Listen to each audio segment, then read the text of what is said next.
السلام عليكم واهلا بكم في مطبخ ام احمد. النهارده هنعمل مع بعض بسكوت الزبده.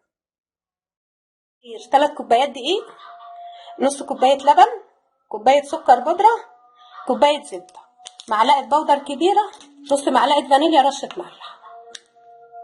ودلوقتي حطينا كوبايه السكر البودره وكوبايه الزبده ورشه الفانيليا وهنضربهم مع بعض.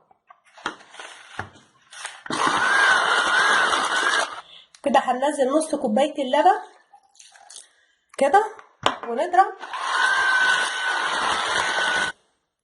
وبعد ما ضربناهم كده هننزل بالدقيق، 3 كوبايات دقيق كده،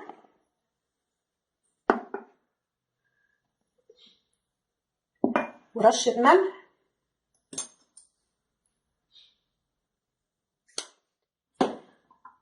ومعلقه بودر كبيره.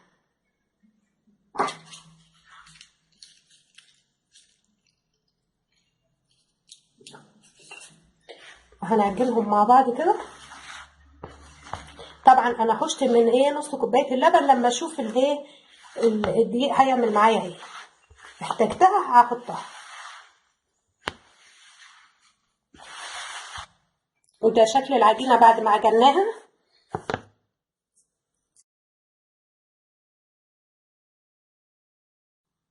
طبعا احنا كنا معبرين نص كوبايه لبن مع المقادير، احنا خدنا منها الربع بس، ربع كوبايه، ودي العجينه. وهنفرد كيس كده تحت العجينه وكيس تاني فوق، ولو في ورق زبده يكون برضو عادي ماشي اهو. وهنفرد كده بالمردان. فردناها كده، هنقطعها باي قطعه موجوده عندك كده او بالكوبايه كده اللي موجود عندك كده.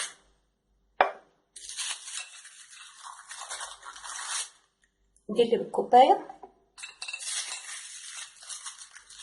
ودي اللي بالقطاعه.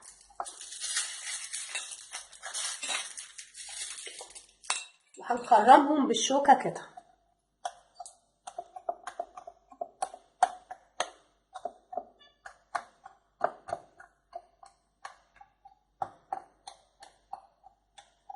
وخليكم معايا لاخر الفيديو. البسكوت بعد ما قطعناه بالشكل ده وهندخله الفرن على درجه حراره متوسطه.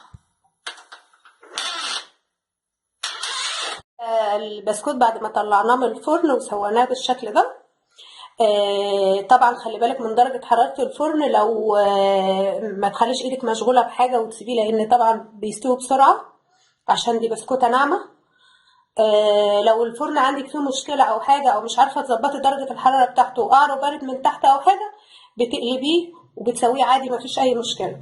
البسكوته شايفه جمالها هشه من جوه ازاي، وناعمه وجميله. وبالهنا والشفا، ولايك وشير، وسلام عليكم.